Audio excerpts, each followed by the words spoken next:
बड़ी खबर एक और, टीएमसी सांसद का राज्यसभा से इस्तीफा। बड़ी खबर, टीएमसी सांसद प्रकाश चिक बराइक ने दिया है इस्तीफा।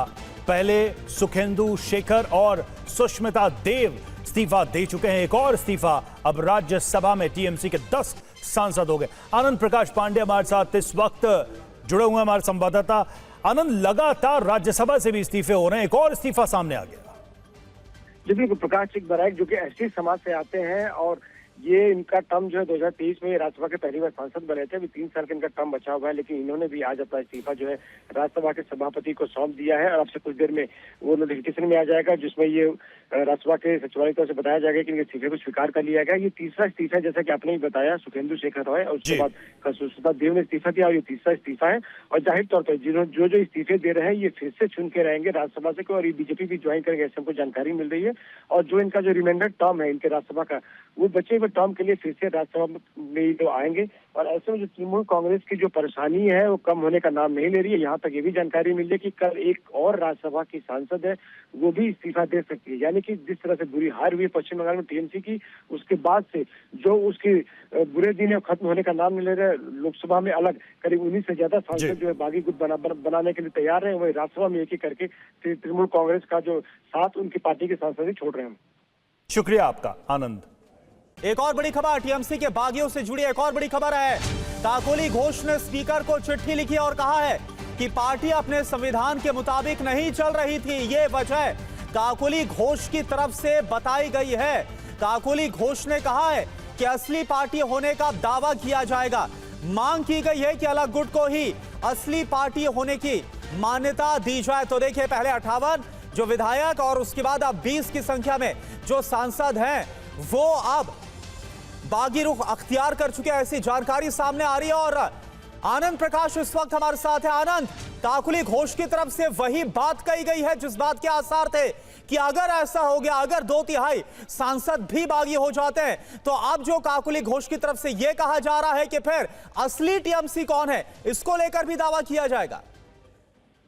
बिल्कुल, संविधान के जो 10th शेड्यूल है उसके पैराग्राफ 4 और पैराग्राफ 4(2) के तहत ये दावा किया गया बागी गुट की तरफ से कि उनको एक अलग गुट का दर्जा दिया और उन्हें असली पार्टी जो है वह टीएमसी वही है, क्योंकि उसके लिए जो उन्होंने 10th शेड्यूल में दिया गया कि 2/3 समर्थन होना चाहिए। तो जो दावा ये किया गया कि 2/3 समर्थन है, 2/3 विधायक को सांसदों का समर्थन बागी गुट के पास है, तो ऐसे में असली पार्टी का दावा उन पर बनता है। और इसके लिए बकायदा उन्होंने संविधान के अंदर जो 10th शेड्यूल है, 10th शेड्यूल के पैराग्राफ 4 और पैराग्राफ 4(2) का हवाला दिया। उनका कहना है कि जो भी जरूरी चीजें थी, जो बहुमत के हिसाब से वो सब उनके पास है, क्योंकि अगर कोई पार्टी संविधान के मुताबिक नहीं चलती है तो उसमें से 2/3 लोग अलग होकर सांसद अलग होकर एक अलग गुट बना सकते हैं, अलग पार्टी का दर्जा की मांग कर सकते हैं। और जो स्पीकर उन्होंने अब जो मुलाकात होने वाली, संभवतः आज उनकी मुलाकात होगी, उसमें इसी बात को दोहराएंगे और जो सांसदों के हस्ताक्षर वाला पत्र है बागी गुट के, वो स्पीकर को दिया जाएगा। फिर स्पीकर उसकी स्क्रूटनी करेंगे और लीगल राय लेने के बाद स्पीकर फिर अपना फैसला सुनाएंगे।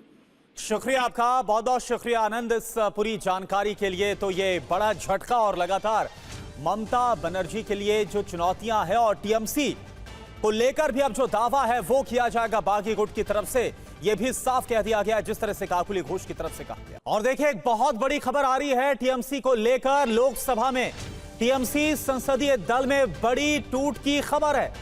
सोर्सेज से खबर है कि लोकसभा के 20 सांसदों के बागी होने की खबर आ रही है टीएमसी के अंदर। सोर्सेज से खबर यह कि बागियों की लिस्ट में अब सायुनी घोष का नाम भी शामिल हो गया। इससे पहले 19 सांसदों के बागी रुख अख्तियार करने की खबर आ रही थी, लेकिन अब यह खबर आ गई है कि सायुनी घोष का नाम भी, यानी कि अब जो बागी सांसद हैं उनकी संख्या बढ़कर 20 हो गई है। सायुनी घोष के बारे में अपडेट यह है कि वो दिल्ली से कोलकाता अब चली गई हैं। सायुनी घोष और राज्यसभा से इस्तीफा देने वाली सांसद सुष्मिता देव एक साथ दिल्ली से कोलकाता गए और इस दौरान ये जो तस्वीरें आई हैं वो बताया जा रहा है कि एयरपोर्ट से है, जब वो मास्क लगाकर पहुंची हैं। तो देखिए, आप दिल्ली से अब कोलकाता पहुंच गई हैं सायुनी घोष। और आनंद प्रकाश इस वक्त हमारे साथ हैं। आनंद, ये बहुत बड़ा झटका है ममता बनर्जी के लिए। पहले 58 विधायकों का बागी रुख और इसके बाद अब तो ये जो संख्या है वो तो 2/3 से भी ज्यादा हो गई जो सांसदों के बारे में खबर आ रही है।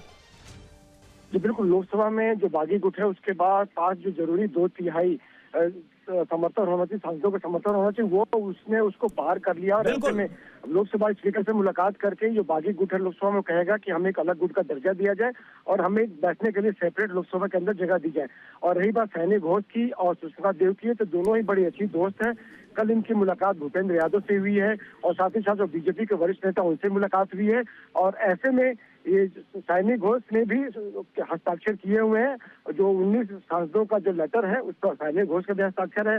और हमें ये बताया जा रहा है कि एक दो सांसद अभी और कतार में है, जिनको अगर जरूरत पड़ेगी तो उनसे साइन कराया जाएगा। लेकिन उसके पीछे वजह यह है कि जो जरूरी संख्या होनी चाहिए 19 सांसदों की, 2/3 बिल्कुल सांसदों की संख्या उनसे वो बागी गुट ने पार कर ली है। और जाहिर तो बहुत सारे लोगों को झटका ये लगा कि सैनी घोष जैसे चेहरे जो कि मुखर विरोधी थे बीजेपी के, उन्होंने कैसे आके, जो ममता के अभिषेक बनर्जी करीबी बताए जाते थे, उन्होंने कैसे आके बागी रुख का अख्तियार कर लिया। लेकिन जब इसके बारे में पता किया गया तो सांसदों बिल्कुल बिल्कुल ये चौंका देने वाली खबर। और जाहिर सी बात है कि जो मुश्किलें हैं, चुनौतियां हैं, वो ममता बनर्जी की लगातार बढ़ रही हैं। और इस पर भी हम बात करेंगे जब एयरपोर्ट पर सैनी घोष पहुंचे और मास्क लगा